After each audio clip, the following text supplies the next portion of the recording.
grande, Él es bueno y digno de alabar. En esta mañana voy a invitar a que abra su Biblia al Evangelio de Mateo. Estamos finalizando ya el capítulo 11 del Evangelio de Mateo. Y recordarán que el capítulo 11 gira en el hecho de que en este capítulo Juan ha preguntado, encarcelado, él está en la cárcel y él hace la pregunta: ¿es Jesús el Mesías que esperábamos? ¿Es Jesús Dios encarnado? Y obviamente Jesús le dice a los mensajeros de Juan: vayan, díganle a Juan, hago milagros, sano a enfermos, el evangelio es predicado. Y Juan llega a entender: Jesús es el Mesías. Pero esa pregunta sigue vigente en el resto del capítulo. Y la semana pasada vimos que la generación de Jesús contesta quién es Jesús de una manera muy diferente. La generación de Jesús es una generación incrédula. Y aprendimos la semana pasada por qué esa generación es incrédula. Y en esta mañana Jesús no solo habla a su generación, pero hace referencia a 3 ciudades que no se arrepienten. Y el día de hoy en sí vamos a ver por qué estas ciudades no se arrepienten. Y para ello, en honor y reverencia a la palabra del Señor, voy a invitarle una vez más que se ponga de pie si le es posible. Y vamos a leer Mateo capítulo 11, verso 20 al 27. La palabra dice: entonces comenzó a reconvenir a las ciudades en las cuales había hecho muchos de sus milagros, porque no se habían arrepentido, diciendo: ay de ti, Corazín, ay de ti, Betsaida, porque si en Tiro y en Sidón se hubieran hecho los milagros que han sido hechos en vosotras, tiempo ha que se hubieran arrepentido en cilicio y en ceniza.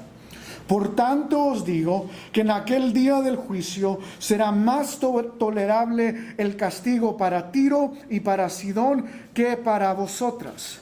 Y tú, Capernaum, que eres levantada hasta el cielo, hasta el Hades serás abatida, porque si en Sodoma se hubieran hecho los milagros que han sido hechos en ti, habría permanecido hasta el día de hoy. Por tanto os digo que en el día del juicio será más tolerable el castigo para la tierra de Sodoma que para ti. Verso 25, en aquel tiempo, respondiendo Jesús dijo: te alabo, Padre, Señor del cielo y de la tierra, porque escondiste estas cosas de los sabios y de los entendidos y las revelaste a los niños. Sí, Padre, porque así te agradó. Todas las cosas me fueron entregadas por mi Padre, y nadie conoce al Hijo sino el Padre, ni al Padre conoce a alguno sino el Hijo, y a aquel a quien el Hijo lo quiera revelar. Esta es la palabra del Señor. Pueden tomar su lugar. No sé si alguna vez usted se ha preguntado por qué la gente no se arrepiente. Tal vez algunos de ustedes conocen a personas que pasan sufrimiento, adversidad, pasan dificultad y sin embargo no se arrepienten. Se endurece su corazón por más que tú prediques el evangelio, por más que tú le digas lo que tú necesitas es a Cristo en estos momentos difíciles. Aférrate a Dios, y por más difícil, por más fuerte la tentación, por más fuerte la crisis, por más fuerte el vicio, esa persona dice: no me arrepiento. No busca a Cristo, sigue dura en su corazón. Y hermanos, en nuestro texto vamos a ver 3 razones por las cuales personas no se arrepienten. Es más, Jesús va a conectar las ciudades y la generación en la cual Él vive en los últimos versos que leímos del verso 25 al 27 y nos va a dar la razón primordial por la cual ni su generación ni estas ciudades se arrepintieron. Pero vamos a ver 3 razones en esta mañana por las cuales una persona no se arrepiente. El verso 20 dice: Jesús comenzó a reconvenir a las ciudades en las cuales había hecho muchos de sus milagros, pero no se habían arrepentido. Y este es el punto. La idea del verso 20 es clara, es simple. Jesús ministró en estas ciudades. Estas ciudades vieron los milagros que Jesús hizo. Estas ciudades escucharon el mensaje que Jesús hizo. Y la Reina Valera dice: en ese momento Jesús empezó a reconvenir.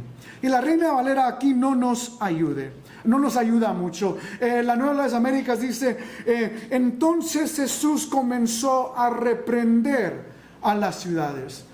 Y en sí la idea del griego es: Jesús empezó a denunciar.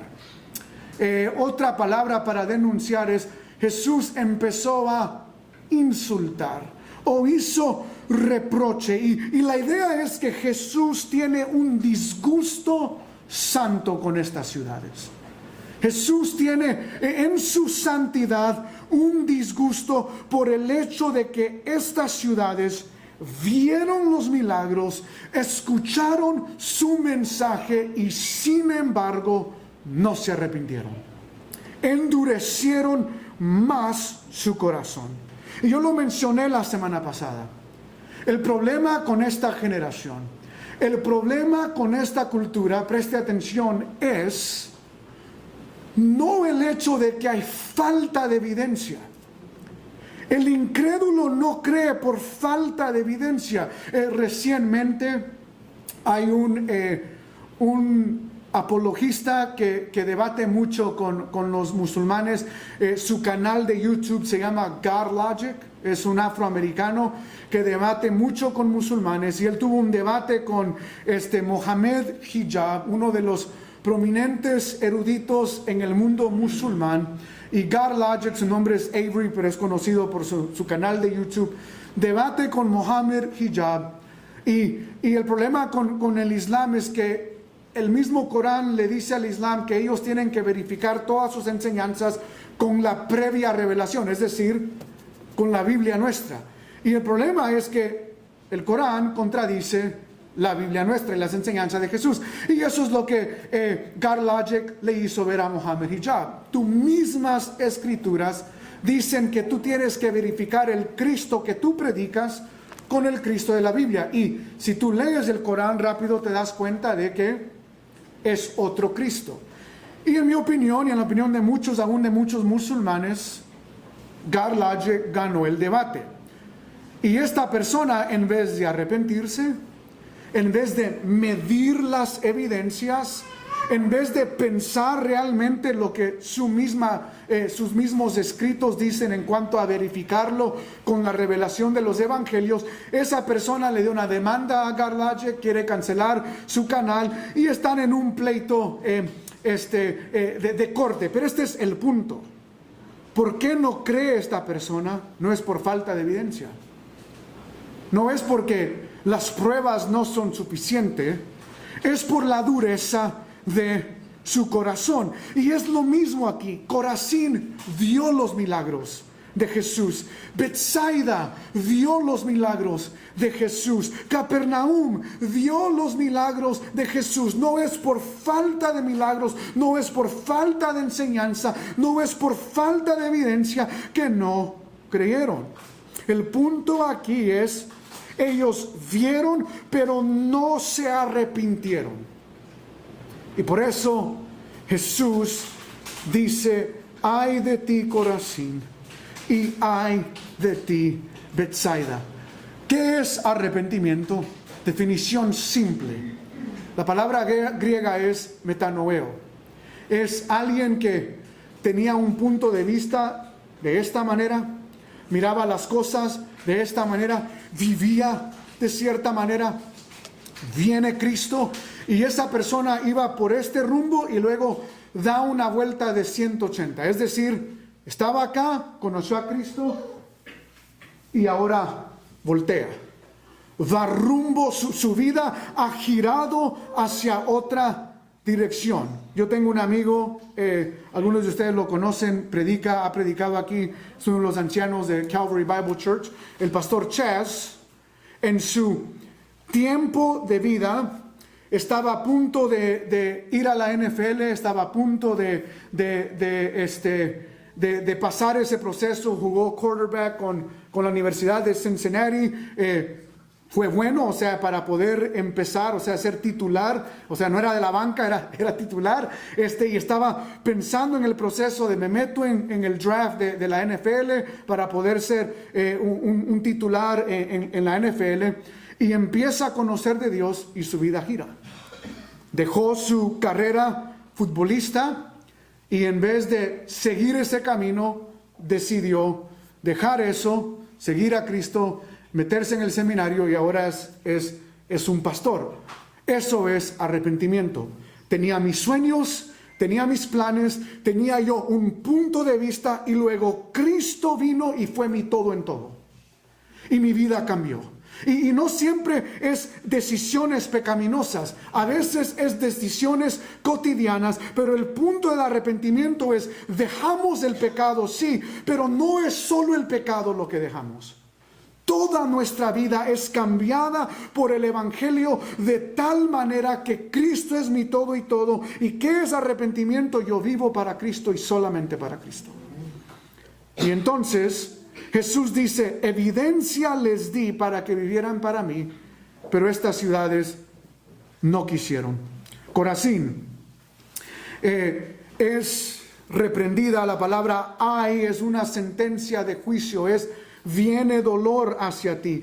Corazín es una ciudad que está 2 millas al norte de Capernaum y la Biblia no nos dice mucho en cuanto a esta ciudad, no hay versos de lo que Jesús específicamente hizo en Corazín, pero de nuevo la idea es que Cristo ministró aquí.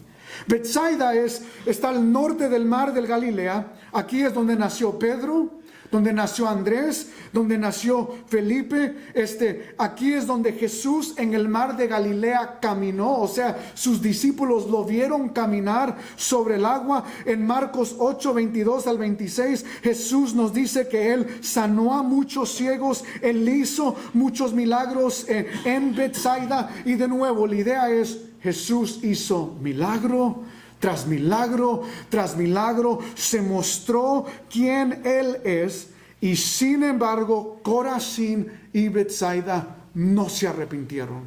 La pregunta es, ¿por qué? ¿Por qué Corazín, por qué Betsaida no se arrepintió? Y la razón número 1 es, hubo una indiferencia espiritual. ¿Por qué personas hoy en día no se arrepienten de sus pecados? ¿Por qué hoy en día no ven a Cristo Jesús como su todo en todo? Porque hay una indiferencia espiritual.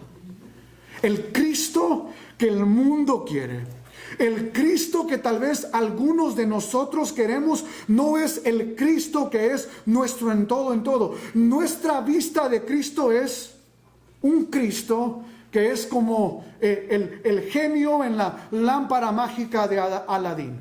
Yo quiero a un Cristo donde yo agarro mi Biblia o agarro mi cruz, le doy 3 sobaditas y quiero que Cristo cumpla ¿qué? Mis sueños, mis deseos. Y por eso, hermanos, tenemos que ser claros aquí en qué es el Evangelio.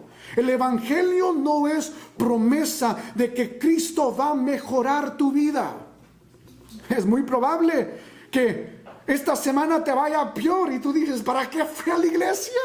Yo pensé que ir a la iglesia era que todo iba a ser bien, que milagrosamente me iba a ganar la lotería, y etcétera, etcétera. Hermanos, ese no es el Cristo que predicamos. Nosotros predicamos a un Cristo que vino con un propósito: morir en la cruz para salvarnos de nuestros pecados. El resto de la vida, seas creyente o no creyente, todos vamos a pasar por dificultades. Todos vamos a pasar por tiempos de noticias inesperadas. Y ese es el problema de estas ciudades. Escucharon el mensaje del Evangelio. Vieron que Cristo hizo milagros que solo Dios puede hacer. Pero no se arrepintieron. ¿Por qué? Hubo una indiferencia espiritual. Traducción: eso no importa. Eso no es nada. Yo quiero seguir viviendo mi vida. Y aquí Jesús nos da una idea, y lo voy a hablar en unos momentos, pero Él dice: si Tiro y Sidón hubieran visto los milagros que yo hice en Betsaida y Corazín, ellos se hubieran arrepentido. ¿Quiénes son Tiro y Sidón? Son ciudades finicias en el Mediterráneo, famosas porque es donde la reina Jezabel reinó, la reina que perseguía a Elías, al famoso profeta Elías. O sea, era una ciudad conocida por dos cosas: un pueblo que adoraba a los Baales y a Ashtarot, dos dioses, un dios y una diosa, muy en contra de la palabra del Señor. Y aún Israel llegó a caer en el paganismo, en adorar a estos dioses. Y Jesús dice: si ellos hubieran visto los milagros que yo hice en estas ciudades, aún estas ciudades paganas, conocidas por ritos sexuales, conocidas por adorar a los Baales y a Astarot, estas ciudades se hubieran arrepentido en silicio y se hubieran arrepentido en ceniza. Traducción: ¿qué es silicio? Era como un pancho, un abrigo, si lo podemos decir de esa manera, hecho de piel de camello, pero esto es lo que simbolizaba. La persona que se ponía este cilicio era una persona que se lo ponía porque quería que todos supieran que estaba en luto, que alguien había fallecido. Y lo mismo con cenizas. Cenizas se lo ponían en la cabeza, en el cuerpo. Era un símbolo de: estoy dolido, estoy en luto porque alguien ha fallecido. Pero aquí la idea es: se hubieran puesto esto para mostrar: yo reconozco mi pecado, reconozco que soy un pecador y estoy en luto. O sea, estoy adolorido por haber fallado a un Dios santo. Y hermanos, esta es la idea aquí. El arrepentimiento siempre es visible, no es vocal.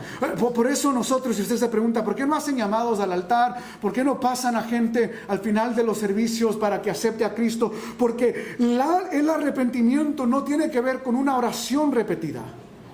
Si tú te has arrepentido, todos van a saberlo. ¿Por qué? Porque el arrepentimiento no es una oración que yo repito, es algo visible. La gente debe verte y reconocer: algo está diferente en este brother, algo está diferente en esta hermana. Este joven antes decía groserías, antes miraba ciertas cosas, su vida estaba enfocada de una manera, y ahora solo quiere hablar de Cristo y más de Cristo, y ora antes de comer y quiere leer su Biblia. ¿Qué está pasando? O sea, hay un cambio visible. Hermano, no hay cristianos de la CIA. No hay cristianos secretos en el Evangelio. Nosotros, cuando nos arrepentimos, es algo visible.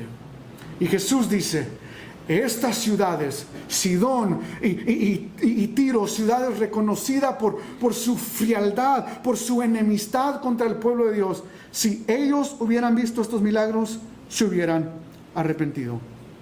El verso 23, tenemos la tercera ciudad. Corazín no se arrepintió, Betsaida no se arrepintió. Y Jesús dice en el verso 23: y tú, Capernaum, que eres levantada hasta el cielo, hasta el Hades serás abatida. Capernaum es la ciudad más prominente de la zona, aproximadamente 1,500 personas, pero es el lugar donde Jesús hizo más milagros en todo el Nuevo Testamento. No hay ciudad donde Jesús ministró más que en la ciudad de Capernaum. Y Jesús hace un paralelo con Capernaum. Esta frase de serás elevada hasta el cielo y hasta el Hades serás abatida es literalmente una comparación con Babilonia. Ahora quiero que escuches, La referencia que Jesús te está haciendo aquí, no vamos a ir ahí, pero puedes apuntarlo si quieres. Jesús está haciendo referencia a Isaías capítulo 14, verso 13 al 15. Esto es lo que Jesús dice acerca de Babilonia, o Dios dice acerca de Babilonia en el Antiguo Testamento. ¿Cómo caíste del cielo, oh lucero, hijo de la mañana? Y eso es lo que significa lucero. No es una persona, es una estrella mañana, probablemente haciendo referencia al sol. Pero ¿cómo caíste del cielo, oh lucero, hijo de la mañana?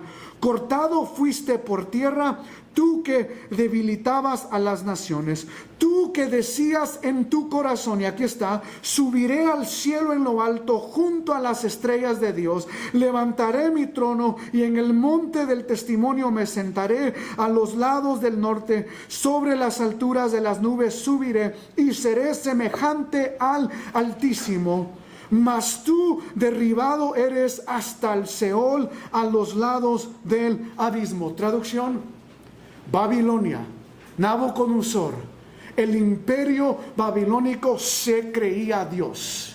Ellos decían: nosotros somos la fuerza potente de este mundo. Nosotros somos los más fuertes. Y somos tan fuertes que vamos a subir al cielo. Vamos a hacerle amenaza al Dios Altísimo. ¿Y cuál es el juicio?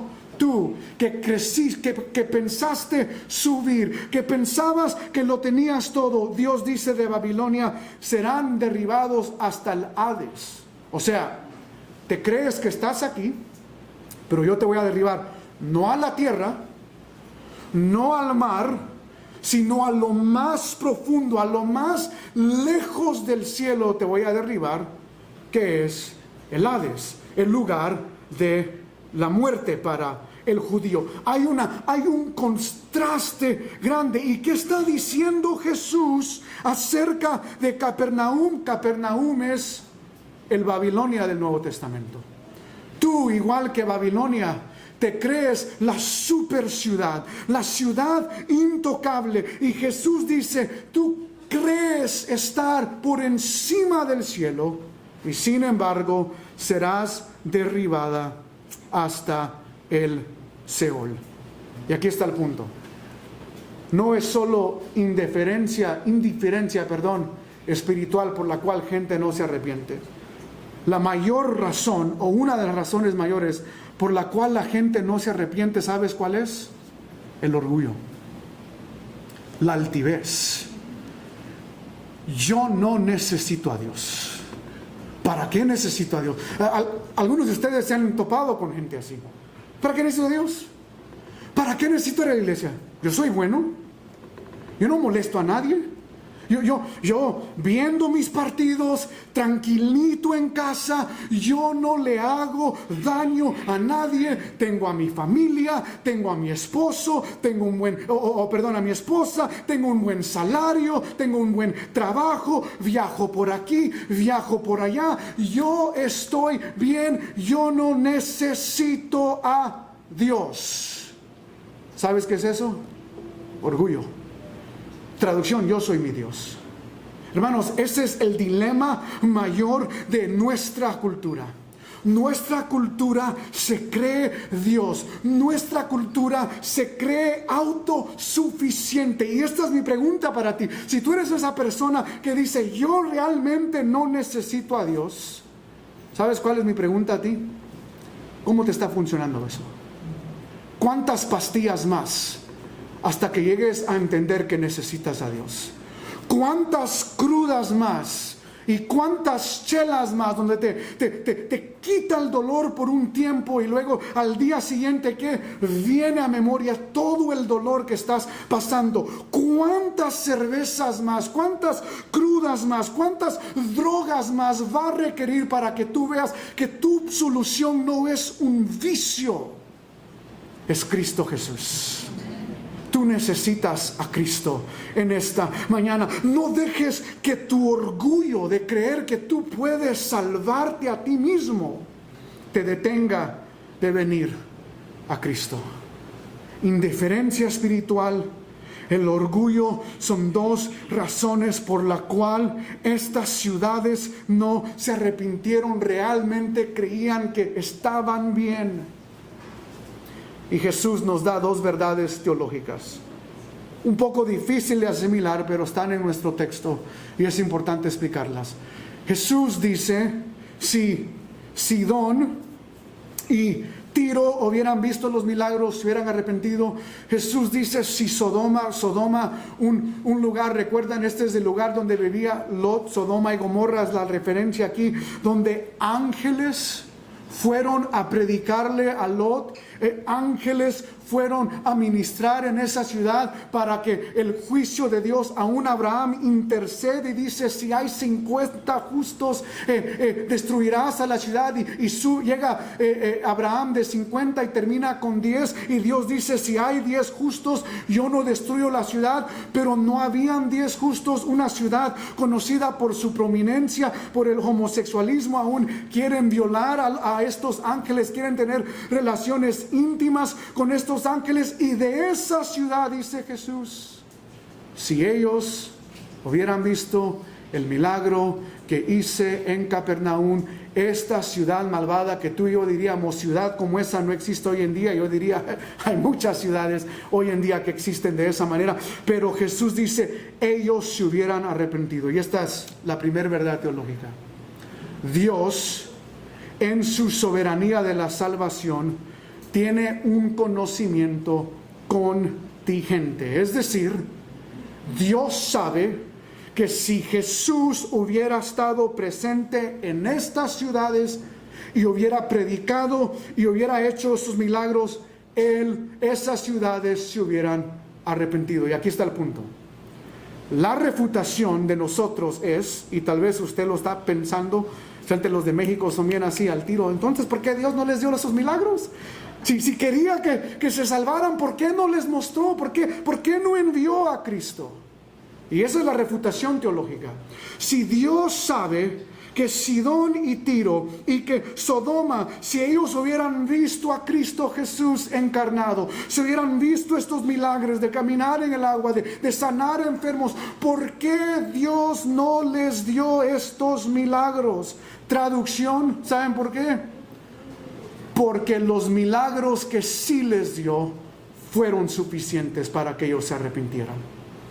Hermanos, de nuevo, el problema no es el milagro. El problema no es que por qué Cristo no estuvo allí. El punto es que para Tiro y Sidón, Elías fue suficiente. Eliseo que ministró en esa zona fue suficiente. Para Sodoma y Gomorra fue suficiente enviar a ángeles. Fue suficiente que Lot estuviera ahí. Fue suficiente para esas ciudades. Y Dios está mostrando su soberanía de que el mundo no puede dictar cuándo Cristo iba a venir y revelarse. Dios es soberano en cómo Él quiere enviar el mensaje de salvación y cuándo quiere enviar el mensaje de salvación. Pero no hay injusticia aquí. Sodoma recibió el mensaje necesario para que ellos se arrepintieran. Tiro y Sidón recibieron el mensaje necesario para que ellos se arrepintieran. El problema no fue el mensaje, ni cómo se dio el mensaje, ni cómo vino el mensaje. El problema fue la indiferencia espiritual, fue el orgullo. Pero hay una realidad mayor. No es solo que Dios es soberano o tiene un conocimiento contingente, pero la segunda verdad es que nosotros seremos juzgados por lo que conocemos. Lo que Jesús está diciendo aquí, este es del juicio Capernaum, tú has recibido revelación mayor.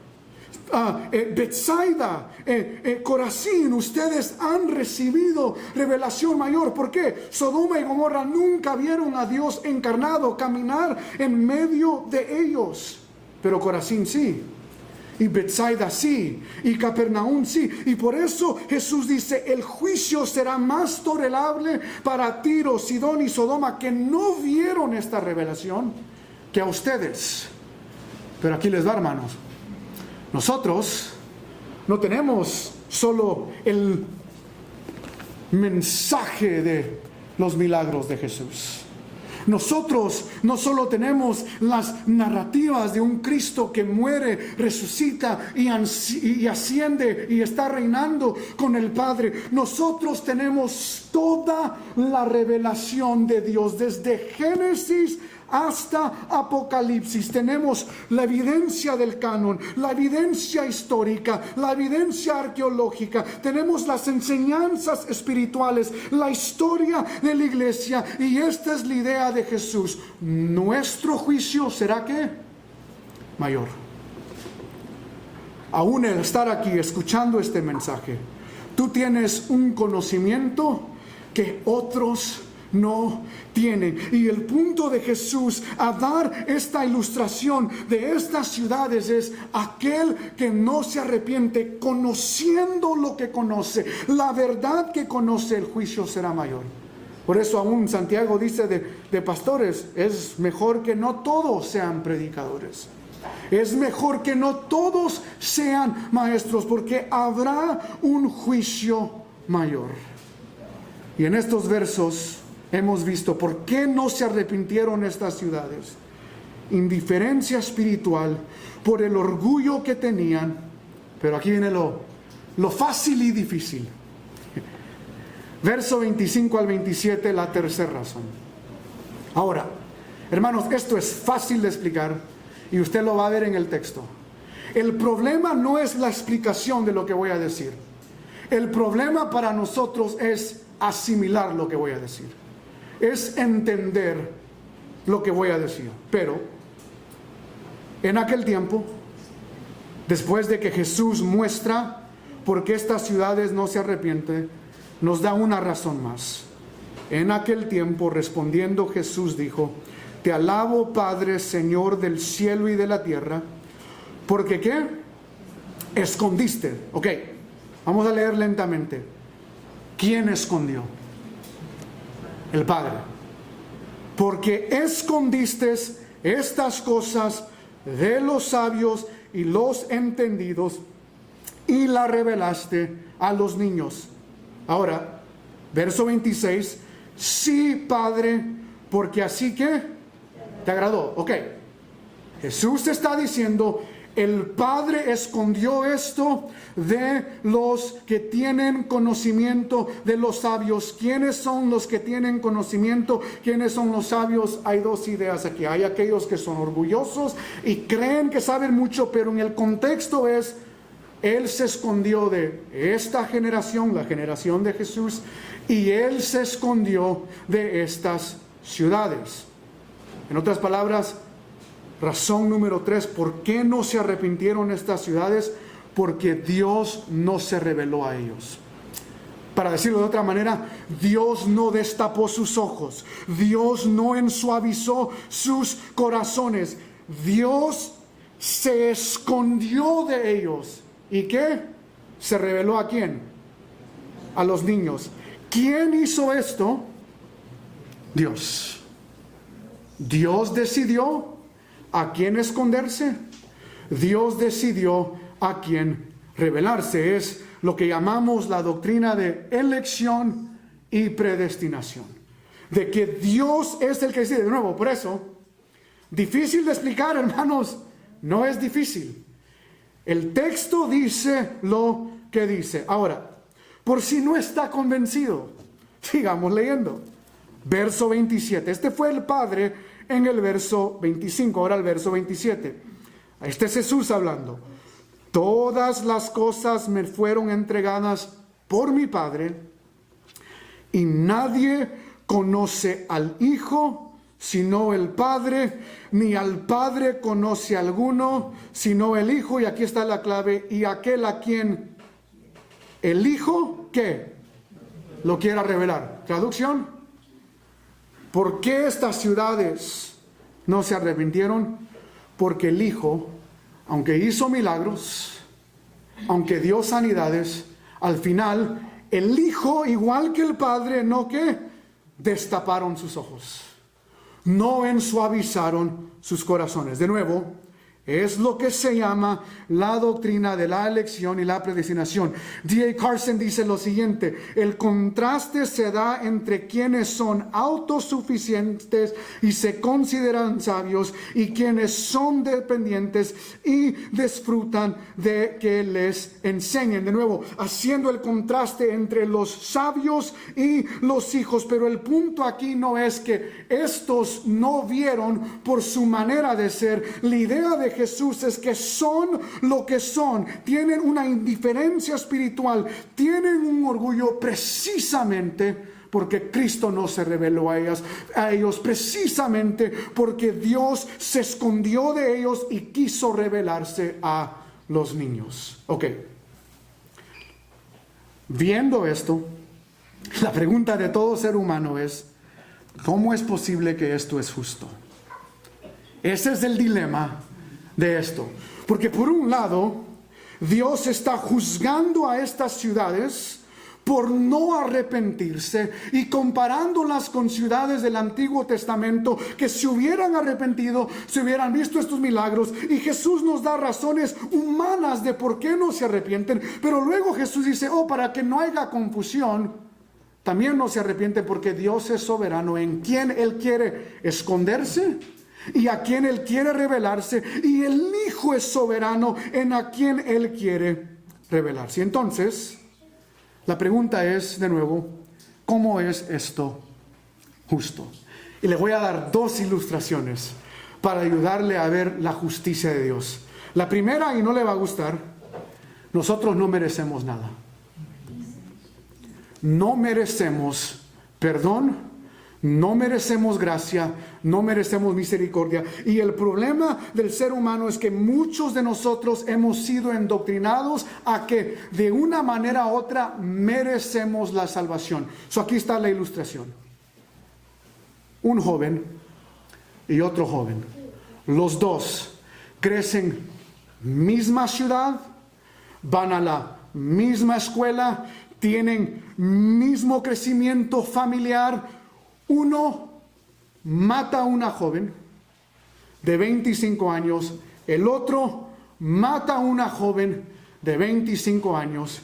Los dos van a la corte con el mismo juez. Y el juez al primer joven, de nuevo, mismo crecimiento, mismo estilo de vida, mismo todo, mismo crimen. Y el juez dice: culpable, eres castigado. Pregunta: ¿fue justa la sentencia? Sí. Ok. El otro joven, mismo crimen, mismo crecimiento, todo igual. Y Dios ve a esa persona y le va a dar una sentencia, pero alguien en el grupo de testigos dice: no. Deme a mí la sentencia. La sentencia que le va a dar a ese hombre, démela a mí. Y el juez, porque es justo, no perdona ciegamente. El juez, porque es justo, dice: bueno, esta persona se está ofreciendo por este delincuente, y entonces pone todo su juicio sobre esta persona. Y aquí está la pregunta: ¿el juez fue injusto con una o la otra? No fue injusto. Y quiero que note el lenguaje de Jesús. ¿Qué dice Jesús al hecho de la doctrina de elección y predestinación? Verso 25: te alabo porque tú escoges a quien quieres salvar. Jesús no dice qué injusticia. ¿Qué más dice el verso 26? Te agrada. A Dios le agrada mostrar justicia. ¿Por qué es esto justo? ¿Por qué Dios es justo? Es más, este es el problema con el judío. Este es el problema con el musulmán, porque el musulmán quiere presentar a un Dios santo, pero ¿cuál es el dilema? Si Dios simplemente perdona, Él deja de ser santo. Él deja de ser justo. El Dios de la Biblia pone la paga del pecado. Alguien toma la paga del pecado y ambas son justas. Que Cristo diga: yo quiero morir por esta persona, es la justicia mostrada en medio de la gracia. y que Cristo diga: a esta persona yo decidí no salvarlo. Lo que dice nuestro texto no minimiza la justicia de Dios. De nuevo, nosotros merecemos el castigo eterno. Entonces, primera, la idea aquí es: Dios es justo en cualquier ejemplo. O derrama su ira sobre Cristo, o simplemente deja pasar la gracia y derrama su ira a alguien que es culpable. Pero aquí está el dilema. Y por eso, segunda ilustración. Porque de nuevo, buenos chilangos aquí, buenos mexicanos, buenos nicaragüenses que dicen: pero ¿qué si esa persona quiere arrepentirse? Hermano, este es todo el punto de lo que hemos leído anteriormente, que el ser humano no quiere arrepentirse.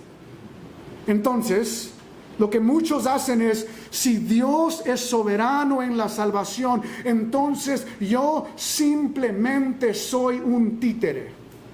Soy alguien que Dios salva a este, no salva a este, soy un títere, y por lo tanto eso no es justo, porque si fuera por mí, yo quiero salvarme, yo quiero a Cristo, pero como Dios no me elige, yo no puedo conocer a Cristo. Muy buena la refutación, pero no funciona.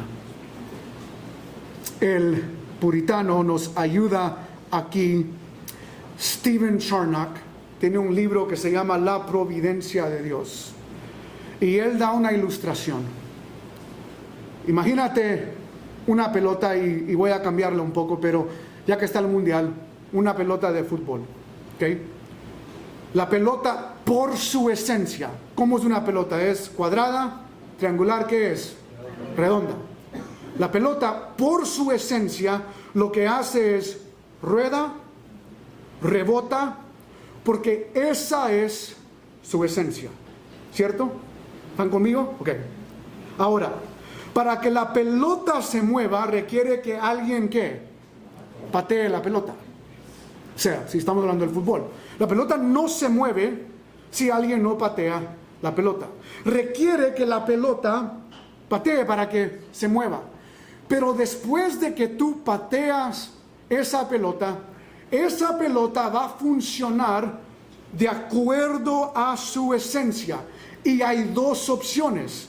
Si le pegaste bien, la pelota va a girar como una pelota gira. Si pegan el pasto, ¿qué va a hacer? Va a rebotar, porque eso es lo que hace una pelota. Y esta es la idea de Stephen Charnock. Dios, a algunos, como una pelota, Él los tira a la salvación, pero a otros Dios simplemente los deja como son. Pero este es el punto: esa pelota sigue ¿en qué? En su esencia, sigue en su manera de ser. En otras palabras, cuando leemos que Dios usa al reino de Siria, por ejemplo, y Dios dice: Siria fue la hacha en mi mano. Siria no es un títere. Siria no está diciendo: no, Dios, yo no quiero destruir a Israel. Dios, ¿por qué me estás haciendo destruir a Israel? No, ¿sabes lo que está haciendo Siria en el libro de Isaías? El pasaje mismo nos dice: se gozaron con el hecho de que Dios los tomó como una hacha para traer juicio. Lo que quiero que entiendan aquí es: ¿por qué es justo Dios pasar por encima al pecador y salvar a otros? Porque nuestra esencia sigue ¿qué? Igual. Hermanos, nosotros como seres humanos, nuestro deseo es pecar. Y si Dios trae juicio con el pecador, no es injusto. El pecador disfruta su pecado. Piensa en tu vida antes de Cristo. Tú no estabas: ay, yo no quiero tomar. No, ¿qué? Disfrutabas. Hasta decías: yo me tomo 10 porque soy macho, soy hombre. Tú disfrutabas tu pecado. Y en ambas refutaciones lo que vemos es: Dios es justo. Porque el ser humano es el dilema aquí. El ser humano es el pecador. Y por eso, hermanos, yo sé que algunos de nosotros Tal vez nos vamos a ir de aquí y vamos a estar batallando con esto. Pero ¿cómo es esto justo? ¿Cómo es posible que Dios elija a algunos y no a otros? ¿Cómo es posible que Dios diga que el Hijo se reveló a quien Él quiso revelarse? Que Dios se escondió y se reveló a otros. ¿Cómo es posible que Dios sea así? Por eso dije, difícil de explicar no es. Lo difícil es asimilarlo, entenderlo. Pero estás haciendo la pregunta equivocada. Y el problema con nosotros es que somos una sociedad entrocentrismo, donde yo soy el centro del universo. ¿Sabes lo que me ayuda a mí? No es hacer la pregunta, ¿cómo es posible que Dios sea de esta manera? Te voy a dar una pregunta mejor y con esto termino. La pregunta que tú y yo deberíamos de hacernos es, ¿cómo es posible que el Dios trinitario, sin necesidad de nada, Juan capítulo 10, el Hijo glorifica a ¿quién? Al Padre.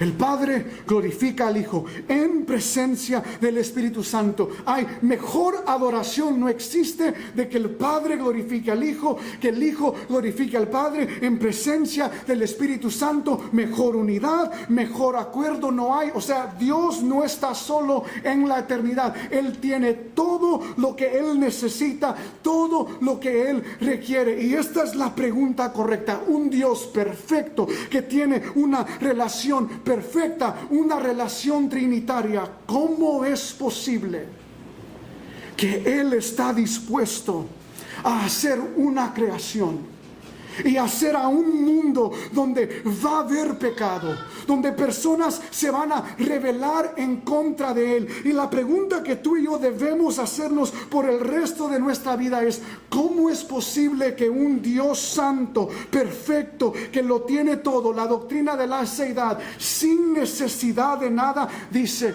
voy a invitar a pecadores a que participen conmigo? La pregunta no es, ¿cómo es posible que Dios se esconda de algunos y se revele a otros? Nuestra pregunta diaria debería ser, ¿cómo es posible que yo, siendo el más vil pecador, tú en tu infinita gracia decidiste decir, ve, destapa tus ojos, veme a mí como el Señor y Salvador de tu vida? Y hermanos, cuando nosotros diariamente hacemos esa pregunta, nuestra vida de adoración cambia. ¿Sabe por qué para mí es difícil enfriarme? Porque una y otra vez regreso al poder del Evangelio. Yo no merezco ser de los que Cristo se reveló. Yo no merezco ser de los que el Padre se reveló. Y sin embargo, en su gracia y en su misericordia, Él dijo, Henry, ve. Lo dijo de ti, lo dijo de mí. Y en esta mañana, porque Dios es un Dios bondadoso, lo está diciendo a toda persona aquí, veme a mí, ve la grandeza, la gracia, la maravilla de tu Redentor. La pregunta, hermanos, de nuevo no es ¿por qué Dios salva a unos y no a otros? La pregunta correcta nuestra debería ser, ¿por qué Dios decidió salvarme a mí? Y eso te va a mantener ferviente y te va a eliminar de todo orgullo. Tú no escogiste a Cristo, Él te escogió a ti.